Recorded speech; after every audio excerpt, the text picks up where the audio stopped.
Hey guys, and welcome back to Darkest Night.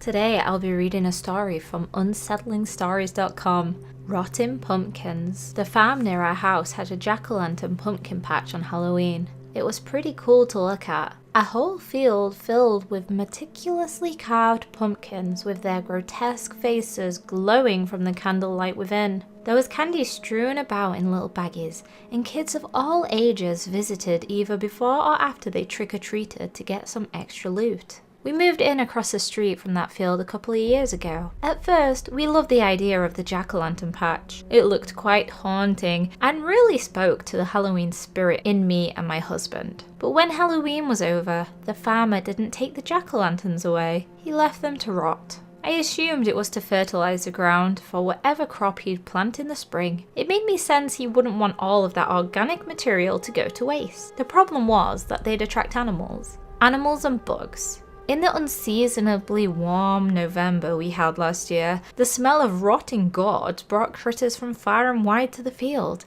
And when they were done eating, they'd wander the neighborhood. Being a small town, there was little anyone could do to stop the farmer, whose name was Rubin, from what he wanted to do on his property. We had to deal with the deer, the skunks, and the coyotes and foxes, and the flies, and the bees, and the bats all eating and shitting and fucking their way across the town until no more pumpkins were left. Last year I approached Rubin while he was setting up the jack-o'-lanterns.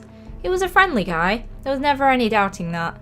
I explained the issue and he listened and nodded. He said a few other people had told him the same thing, and that he'd fix the fences over the summer so that there wouldn't be a problem anymore. Besides, he told me with a smile, last year was just a test run. This Halloween, everything's going to be perfect. On Halloween, the jack-o'-lantern field looked even better than it did the year before. Even though the arrangement was the same, Rubin hired some artists to collaborate and create monstrous designs for the pumpkins. They were awesome. I even did walk through them by myself in the early afternoon before the candles were lit just to take it all in. I felt like a kid again.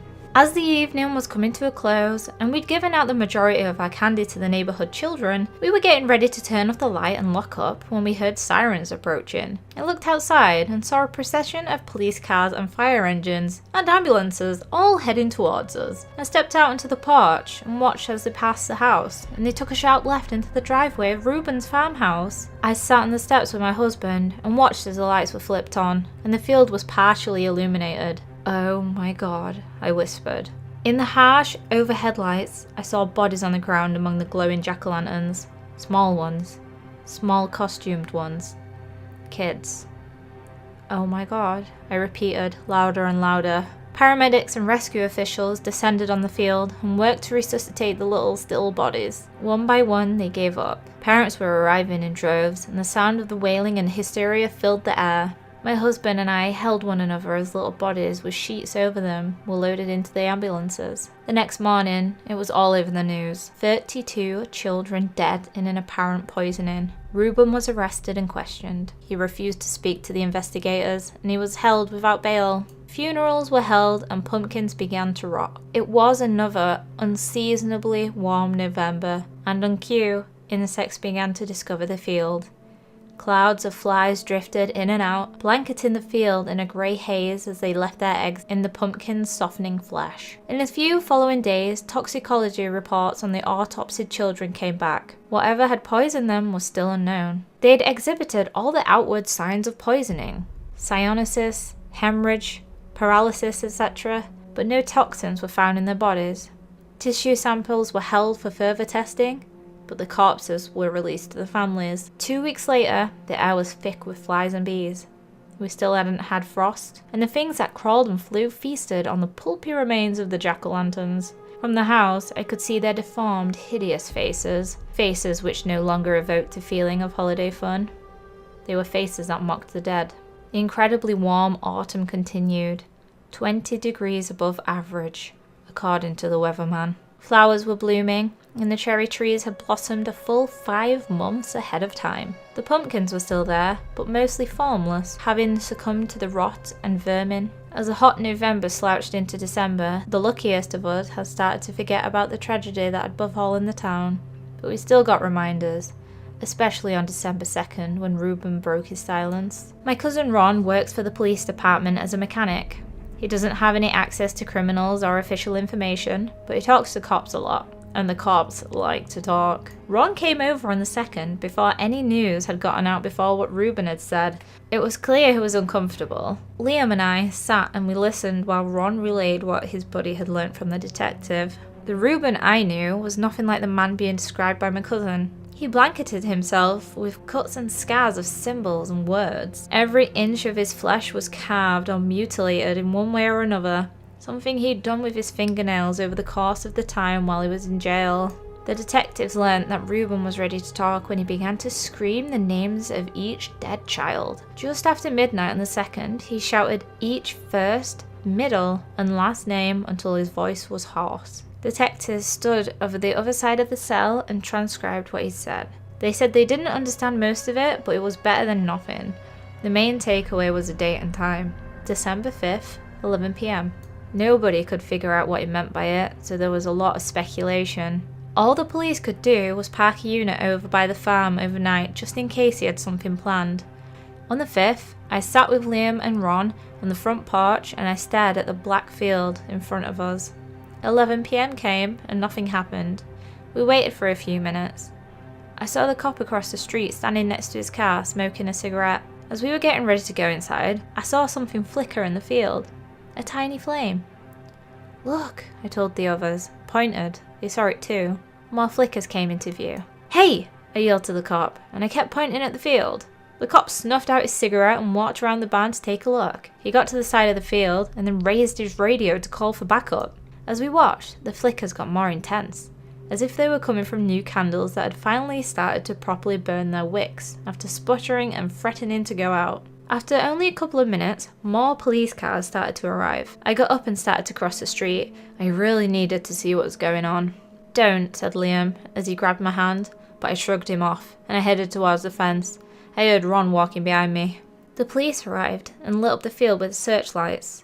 We could see the rotten pumpkins sitting in the field, all with a single candle sticking out of them. They were shaking. One by one, candles fell out and hit the dry straw. The straw ignited. Police officers called for emergency assistance from the fire department, but there was no chance they'd get there in time. The fire began to rage. Entombed in flame, the rotten pumpkins started to burst. Only after their pulpy bodies had disintegrated did we see what was inside.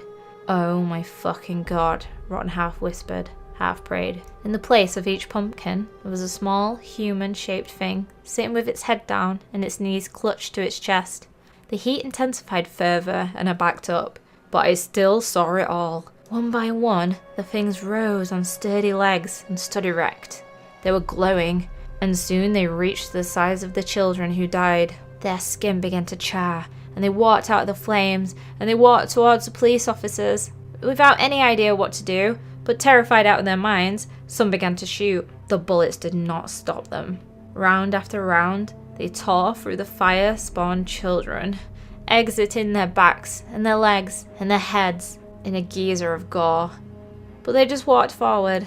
Soon, every officer that fired fell to the ground. They didn't move for a second, but then they started to rot, just like the pumpkins. Other officers backed away, and I'd backed up all the way to my house, and I watched from the doorway with Liam and my cousin.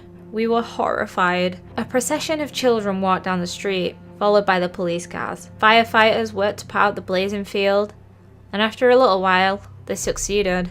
Ron turned on his police scanner and we were sat in the living room, listening with horror as news of dead cops and other officials came in. The children have reached the prison. The children have burnt through the cell of Rubin Rendell. The children are carrying Rendell back the way they came. Oh fuck, I said. I opened the front door and they were coming back down the street. A procession of blackened, smouldering children carrying a burning man. Rubin. He was screaming.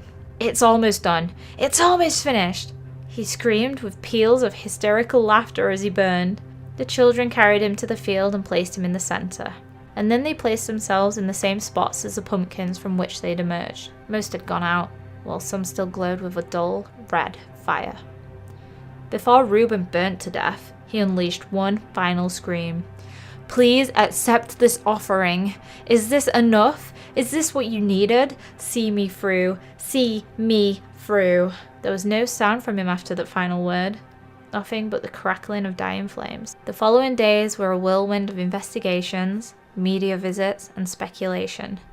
No one knew what happened. No one knew what Rubin had done.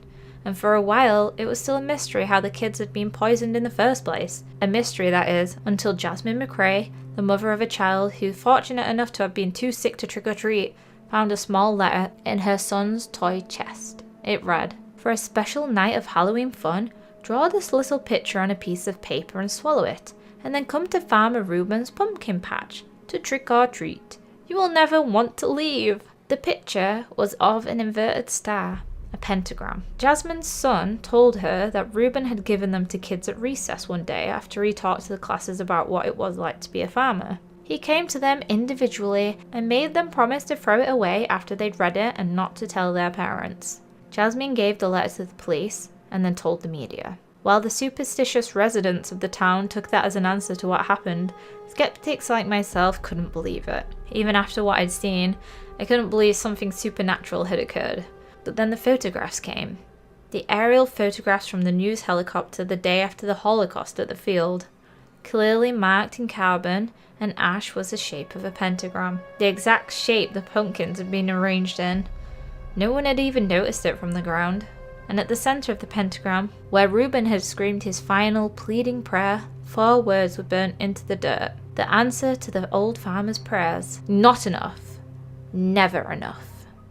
That was Rotting Pumpkins from unsettlingstories.com. If you did enjoy this video, make sure to subscribe and leave a like. Also, make sure to leave any stories you want me to read out, and I will see you guys in the next video.